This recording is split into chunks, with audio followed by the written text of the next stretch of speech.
On Wednesday, we were talking about factoring, and we were doing some factoring where we were pulling out the greatest common factor. And today we're continuing our fun with factoring. So let me give everybody a warm-up problem just to keep on that roll of greatest common factor stuff and factoring by grouping.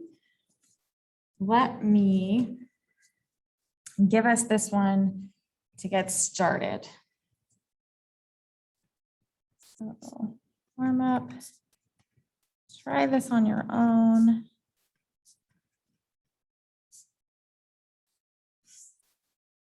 Let's say that I had,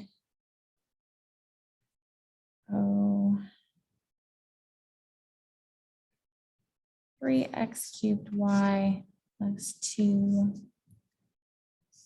squared minus 6x y. The only thing I want you to do is to identify the greatest common factor and then pull it out.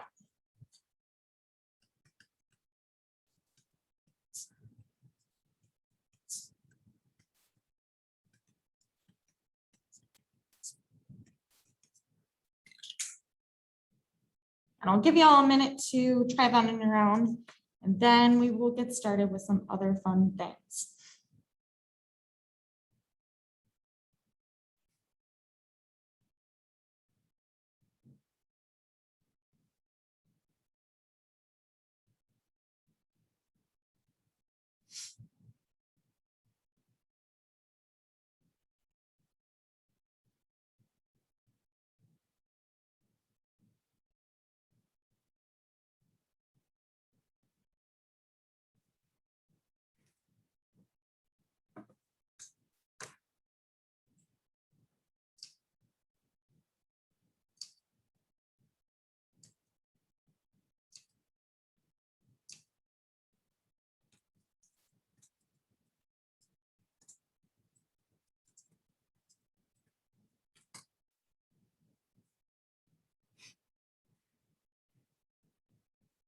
So if you figured out what that greatest common factor is, go ahead and pop it in the chat.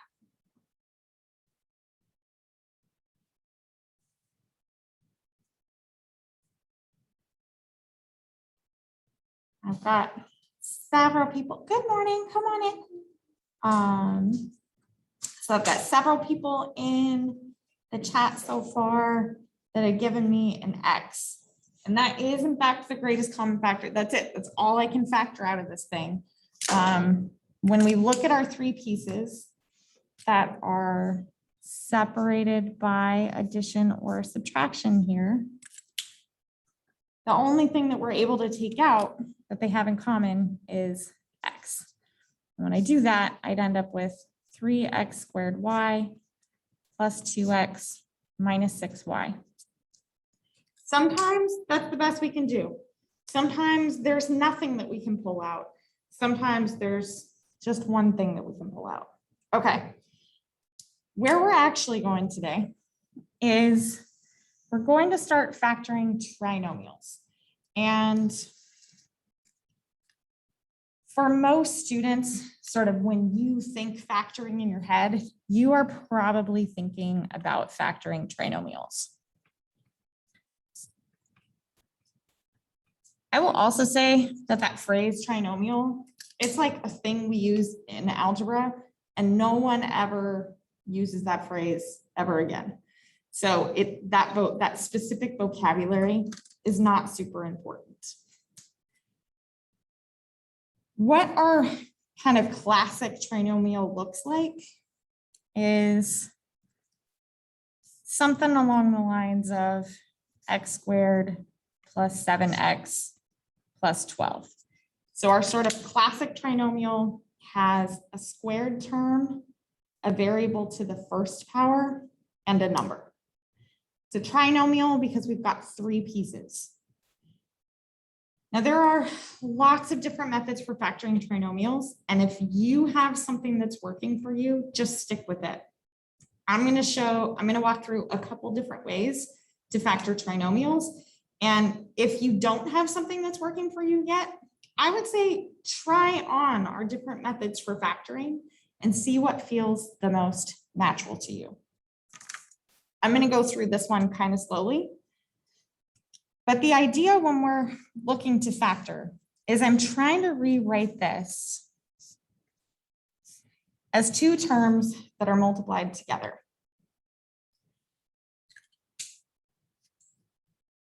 And in particular, if I just think about what's going to happen when I multiply these out, when I say two terms, I'm thinking about something plus or minus something and something plus or minus another thing. Well, when we FOIL these out or multiply them out, those first two terms are going to get multiplied together.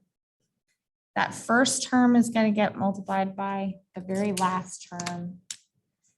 These terms are going to get multiplied, and so are these.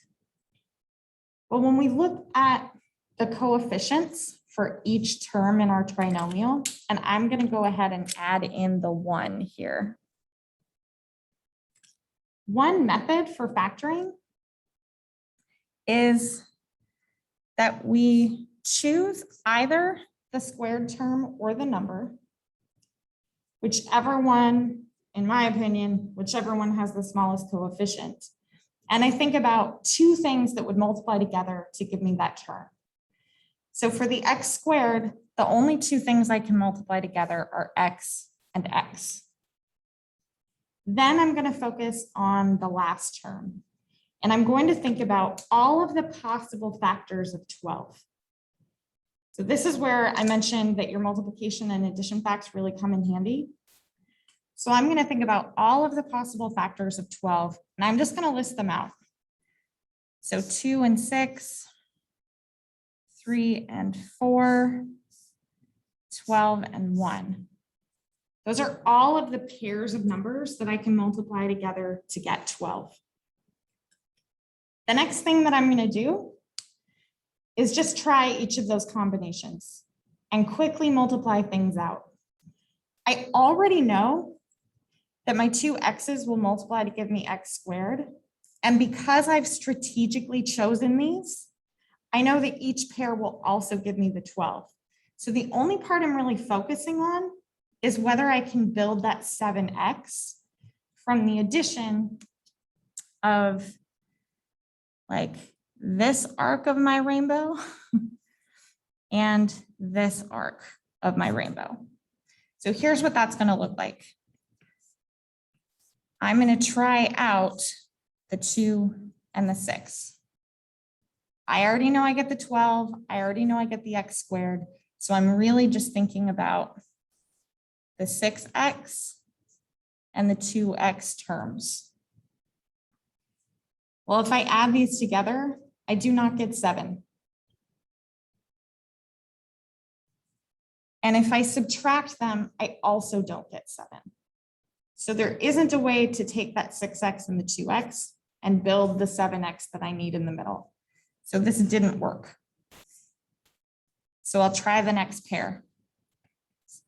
I'll try 3 and 4. So I'll have x times 4 and 3 times x. Well, with a 4x and a 3x, I can build the 7x that I was looking for. I just need to add them together, which means I would need this to be a positive 3 and a positive 4. So my answer for factoring this becomes x plus 3 times x plus 4. Every method of factoring really somehow relies on doing these same steps. Thinking about the factors of 12 and thinking about how to build that 7x. And anyone that's fast at factoring is probably doing those steps in their head. And the more practice you have of doing factoring problems, you'll actually start to recognize kind of pairs of numbers that work well together. I'm going to pause there in case there are questions on this, and then I'm going to factor this in a different way. I'm not seeing questions on chat. Not seeing questions in the room. Okay. So many of you may have started your factoring lives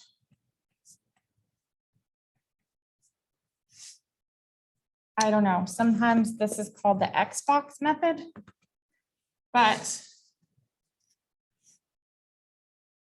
really I'm about to do the same process. I'm just organizing my thoughts differently. So one way that we can use to organize our thoughts is to think about our coefficients here. So I'm going to put a 12 at the top and a 7 at the bottom. And if you organize this differently, that's totally fine. But I'm looking for two numbers that multiply to be 12.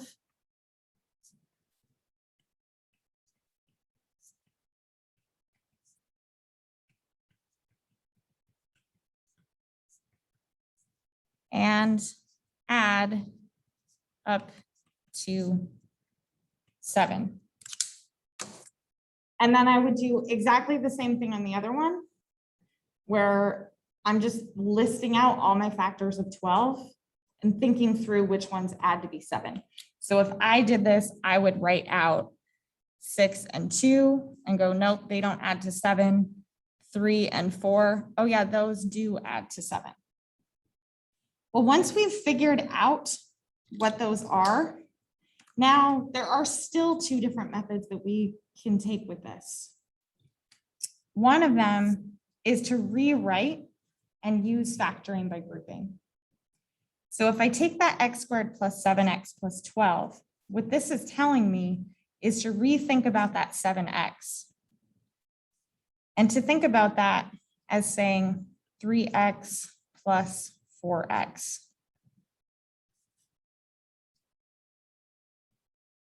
Then I can do our factor by grouping thing, where I put these two together and these two together. So from the first part, I can pull out the x. And from the second part, my greatest common factor is 4. And now that I have each of the groups factored, I can pull that x plus 3 out of the whole thing and be left with x plus 4.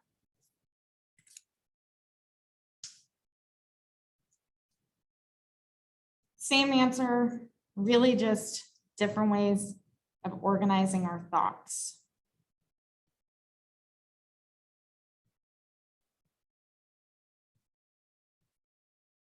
Pausing in case there are questions for a second.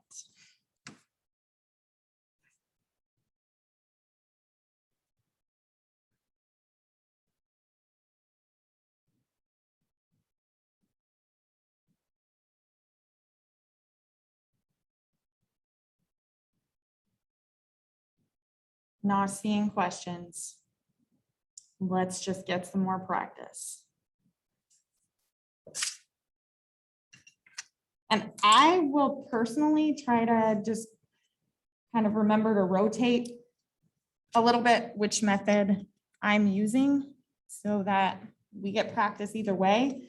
But on any problem, if you just want to dive right in and do the factoring on your own, whichever method works for you, that's totally fine. So let's say I've got x squared plus x minus 20. So if I'm looking at this and I'm going to go the sort of list out factors and try them. Well, I know that to get an x squared, I need an x times an x. Now there are some subtle things here. That negative 20 means that I need two numbers that multiply to give me a negative. Well, I know that if I'm going to multiply two numbers and the result is negative, one has to be positive and one has to be negative. So I'm just going to kind of keep that in mind, that this means I need one negative, one positive.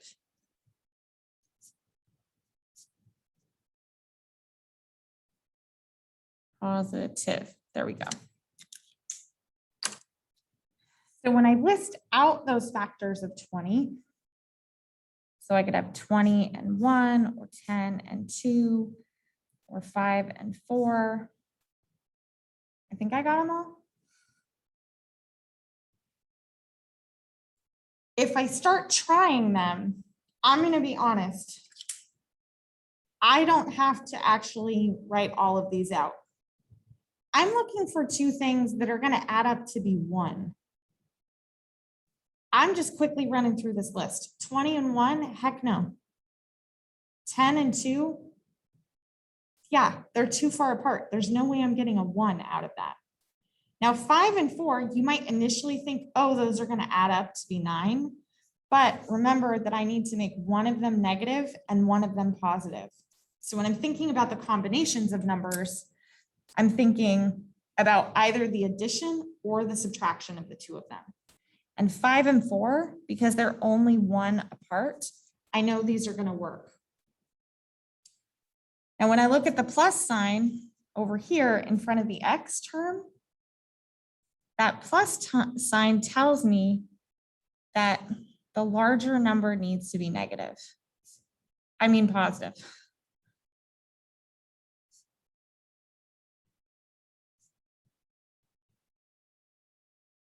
So what that means for my 5 and 4 is that I need a positive 5 and a negative 4.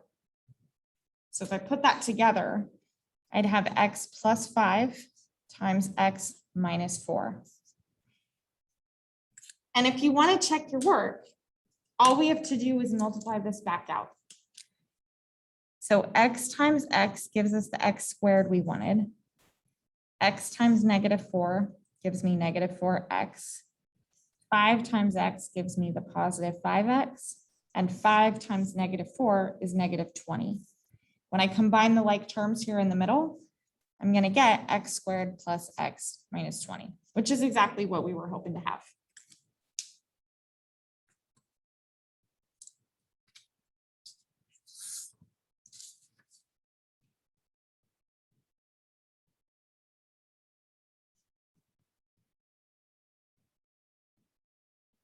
Questions? Answers?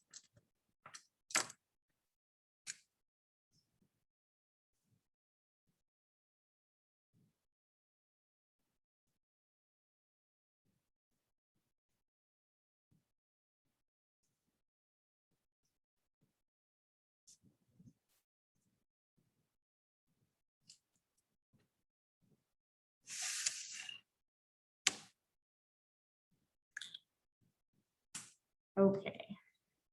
I've got a squared plus 7a plus 10. So just a couple of things. Yeah,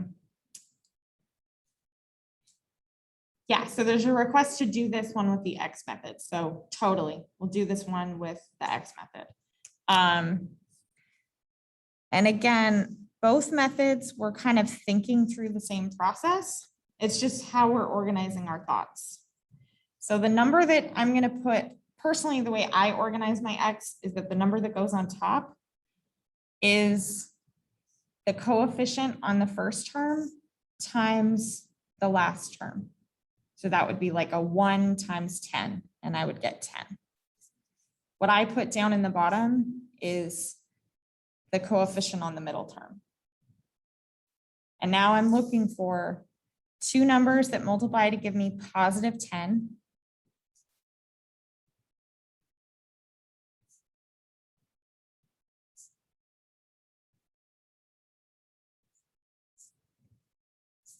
And which add to give positive 7. I still start by listing out all of the factors of 10. And you can generate that list in your head and just eliminate things as we go. Since you all can't see inside my head, I'm going to go ahead and actually write them on the paper. So if I need two numbers that multiply to be 10, I would have 10 and 1, but they don't add to be 7, 5 and 2. That definitely adds up to be 7.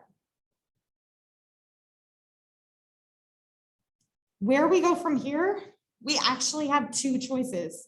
We can go directly into what our factors are, or we can take that intermediate step of factoring by grouping.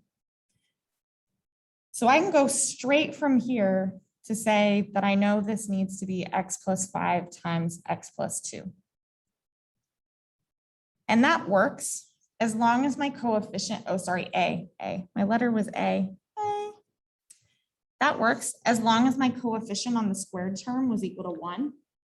But if the coefficient on my squared term is anything other than 1, then we're definitely going to want to do that intermediate step of the factoring by grouping. So I'm going to go ahead and write that version out as well. So what that would look like is the 7 and 2, or sorry, the 5 and 2 is sort of how I'm breaking apart that 7a. So I'd have that a squared plus 7a plus 10, but I'm breaking this into 5a plus 2a. Then if I look at each of my pieces, I'm thinking about what can I factor out from each group? Well, from that first group, I can factor an A out. And from the second group, I can factor a 2 out. And then my groups both have an A plus 5. So if I pull that A plus 5 out all the way to the front, then I've got A plus 2. Or I can rewrite that like more compactly as A plus 5 times A plus 2.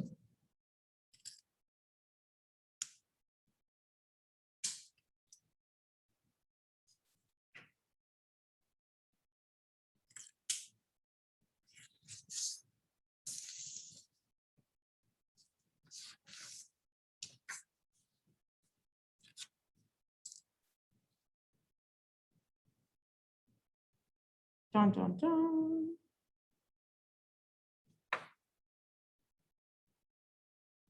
Giving people a second to catch up in notes, see if there are any questions popping up.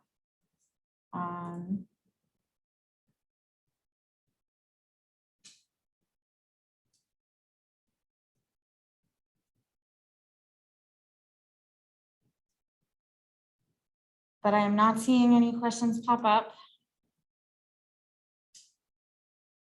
Oh yeah, so where's the A plus 2 coming from? So when we do the factor by grouping method, so we've grouped, we've got a factor in each group. And then when I look at each of my groups, since they have that A plus 5 in common, I'm like pulling the A plus 5 out of this whole group. And what's going to be left is the A. And then I'm pulling the A plus 5 out of the second group. And what I'm left with is the 2. So that's where that A plus 2 term comes from.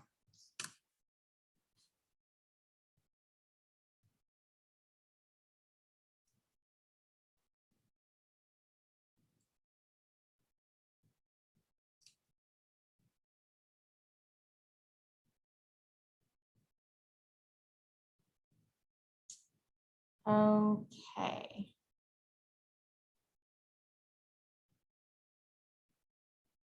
I'm not seeing more questions in the chat. Most of the time, most folks, including myself, find it easier to do the factoring when the coefficient on the squared term is a 1. So I want to get some practice with, well, what happens when the coefficient on the squared term is not 1? So I've got a couple examples here. And I am looking at 2x, squared, not cubed, squared. 2x squared plus 7x plus 3.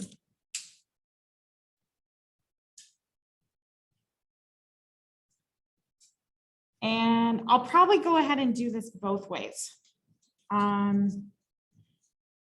If I'm doing this in the just kind of go straight to thinking about what goes in my parentheses, I actually think this is a problem that works out really nicely for that. And the reason is that there's really only one way for me to get two things to multiply to be 2x squared. That's a 2x and another x. There's also only one way to get a positive 3.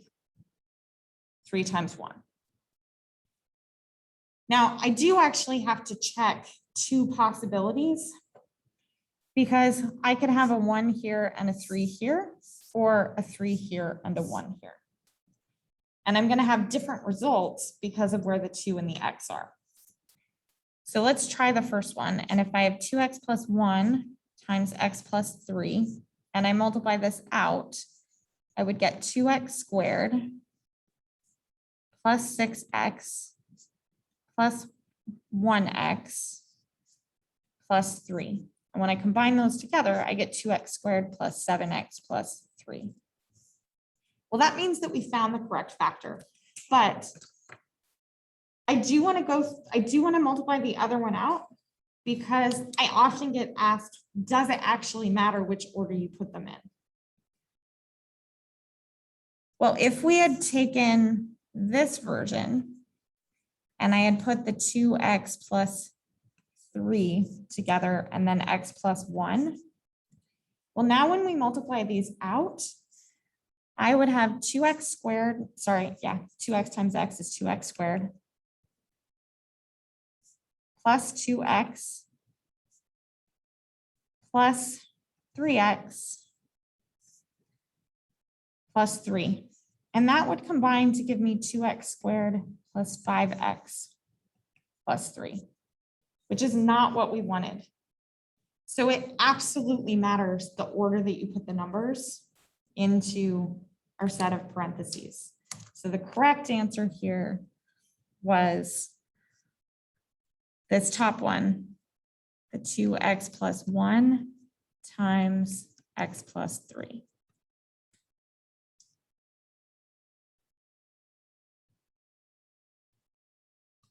I'm going to go through the same problem using the x method. And I'll tell you, it's not the method that I'm the most comfortable with. So I'm still practicing that method as well. My recommendation, hold off on your notes till we make sure we got it right so that your notes have the right thing on them. Okay, so we're going to restart this problem the other way. So we've got 2x squared plus 7x plus 3. When I build my x, what's going to go at the top is the 2 times the 3, which will give me 6. And then I'll have 7 at the bottom. So I'm looking for two things that multiply together to be 6 and add to be 7. Well, there are really only two possibilities here for factors of 6, right? I can have 6 and 1 or 2 and 3. But the 2 and 3 doesn't add up to 7. So 6 and 1, that's what I'm looking for.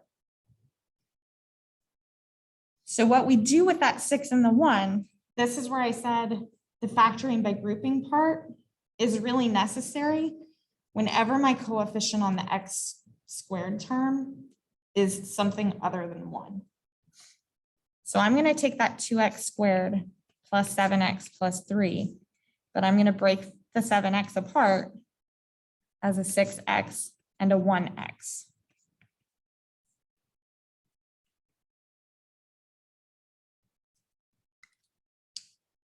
That's going to let me factor this by grouping.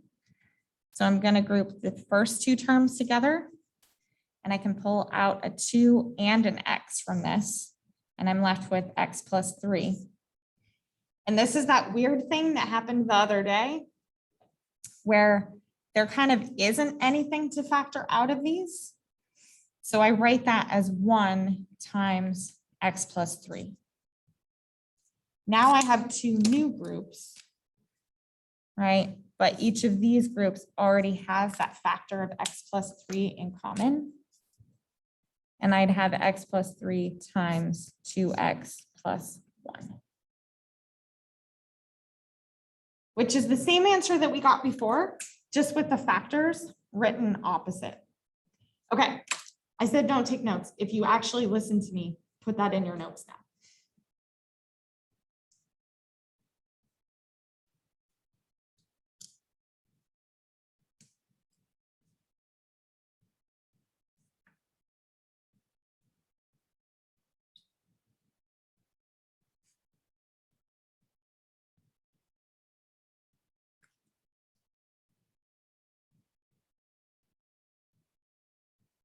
Oh, great question in the chat.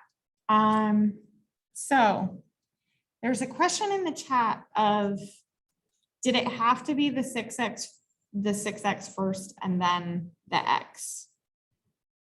No. So if you thought of the factors of 6 as being like 1 and 6 instead of 6 and 1, the factoring by grouping would still work. It would just look a little bit different. So if we wrote those in the opposite order, then we would end up with 2x squared plus x plus 6x plus 3. And if I look at my first group, well, now the only thing that they have in common is x. And I'd be left with a 2x plus 1. And from the second group, now they do have something in common. They have a 2.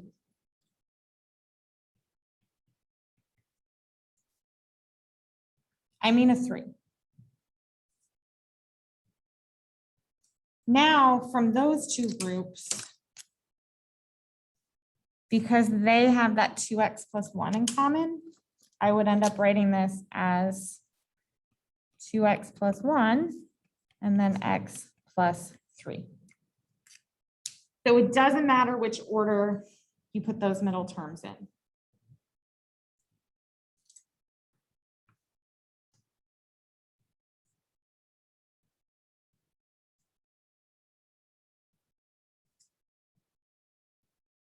I'm not seeing more questions in the chat.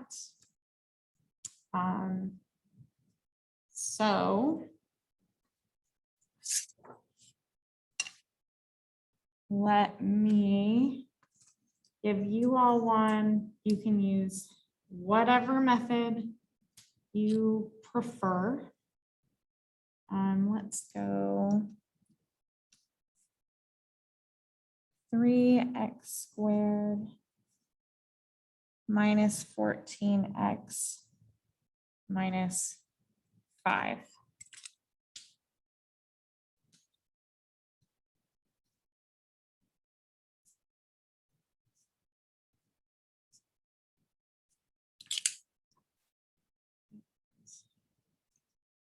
When you think you've got it factored, you can go ahead and pop that answer into Zoom, but I'm going to give everybody at least a couple minutes to try this on your own. Either method works.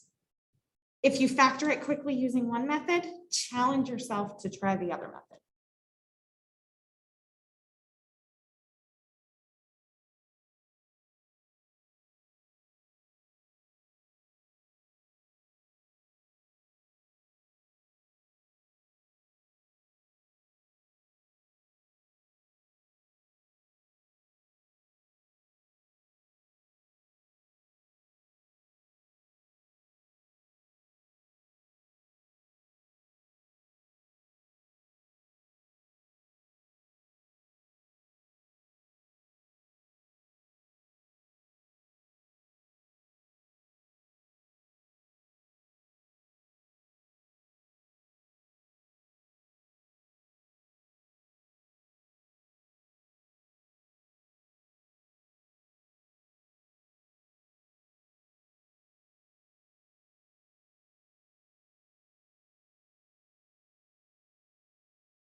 Okay, I've got one brave person that has put an answer into the chat. What do you think? Are we ready? Are we ready for me to swoop in and help get us started? Or do you want some more time to play with it on your own? Okay. I'm getting responses in the chat suggesting maybe we should try this together. Okay, I'm going to do this both ways. First, I'm going to show you what I actually do, right? Because I don't usually use the X method. That isn't how my brain thinks through this. I'm looking at this and I know that to get 3x squared, I only have like it has to be 3x times x. There's nothing else I can do with that. And if I need two numbers that multiply to be -5, there are actually only two choices for that as well. So to get that -5, this has to be 5 times 1 or 1 times 5. That's it. Now my next step is the minus sign here. That -5 means that I need opposite signs. And the -14 means my larger number needs to end up negative.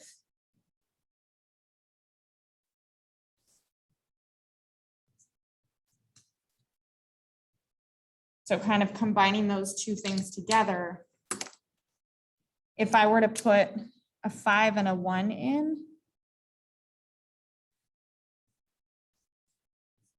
then I would end up with a 3x and a 5x, and I'm not going to get to that 14 that I need. But if I put in a 1 and a 5, then I end up with a 15x and an x. I can make a 15x and an x work together to give me that -14. I just need to remember that the larger number should be negative and they need opposite signs. So that's actually how I think through it. But we can totally use the X method on this as well. And if I go with the X method, then the number that goes at the top would be 3 times -5. So I'd get -15. And I'd have a -14 down here.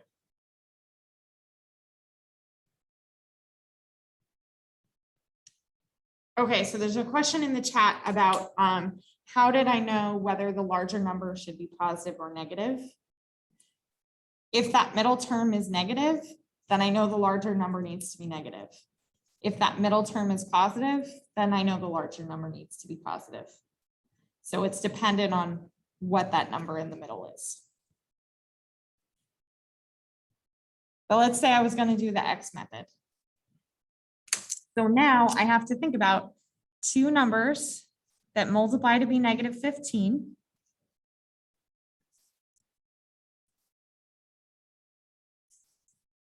But add to be -14. And if we think about the factors of -15, right, I can have 5 and 3 or 15 and 1. And the 15 and 1, that's the only way I'm going to get to 14. So I could have like -15 and +1. By the way, that same rule has to follow here. Whichever number is bigger has to be negative because they're going to add up to be a negative number. Well, if I go this route, I need a little more space.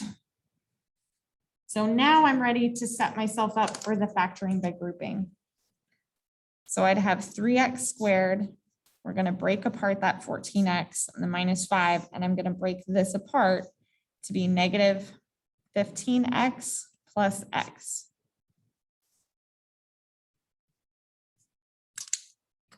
Then I'll group my first two together.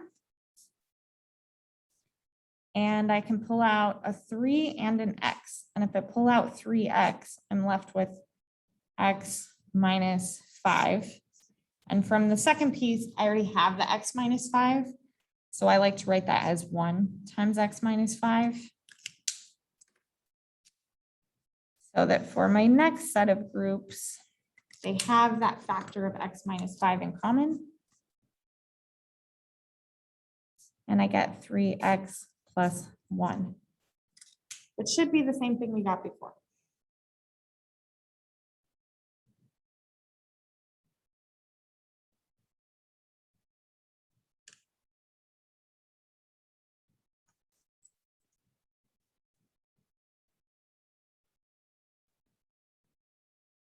The X method takes a little bit longer.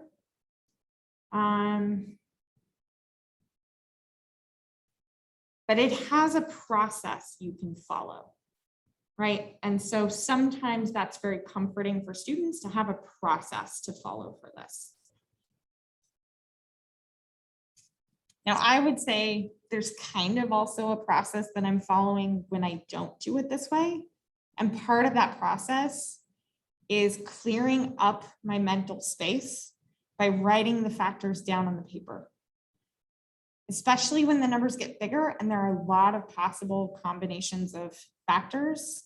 I find that just listing them out like clears out enough mental space for me to actually do the multiplication and addition in my head. But let's go ahead and do another one. I was mostly stalling for time to see if there were more questions. I'm not seeing more questions.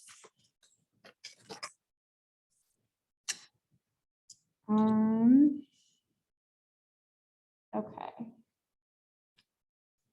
Since we're a little bit short on time at the moment, let me, I don't know, sure. Let's pull this. Let's say I had 2x cubed plus 4x squared minus 30x.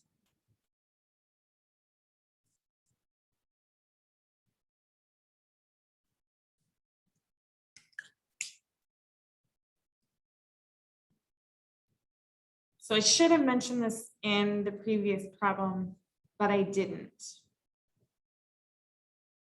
This one's a little bit more obvious because of the x cubed term.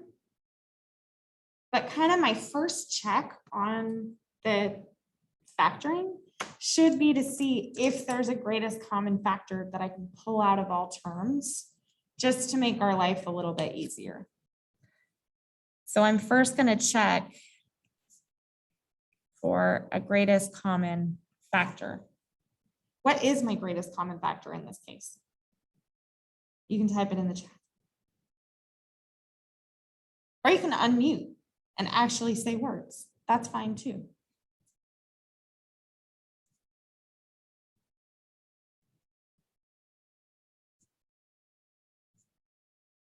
I got some 2s coming through on the chat. Anything else we can factor out?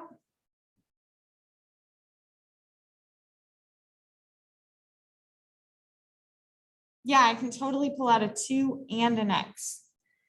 And if I do that and I pull the 2 and the x out, then what I'm left with is x squared plus 2x minus 15.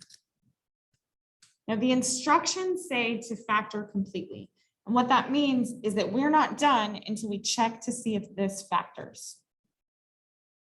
So I'm going to give you 2 minutes to get this one factored. I think it factors. I'm sure it factors.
I'm a little short on time. What do you think? X method or just straight into factors? No votes. I'm going straight into factors. So here's my 2x. I need an x and another x. And to get that -15, personally, I don't worry about the plus and minuses because I can do the plus and minus in my head. So I'm just thinking generally about the factors. I've got 5 and 3 or 15 and 1. Because of that minus sign, I know that they're going to have opposite signs. And because of the positive 2x, my larger factor needs to be positive. So if I think about the 5 and the 3 as a positive 5 and a -3, that's going to work to give me the 2x when I add those together. So I'm going to have x plus 5 and x minus 3. By the way, don't forget about that 2x from the beginning. That's part of the final answer in terms of the factoring.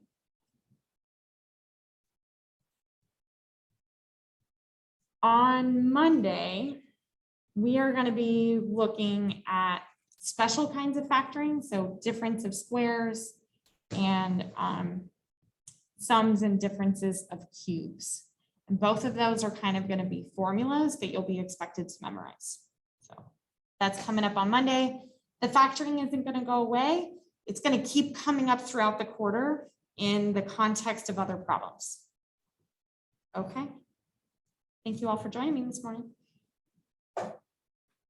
Bye.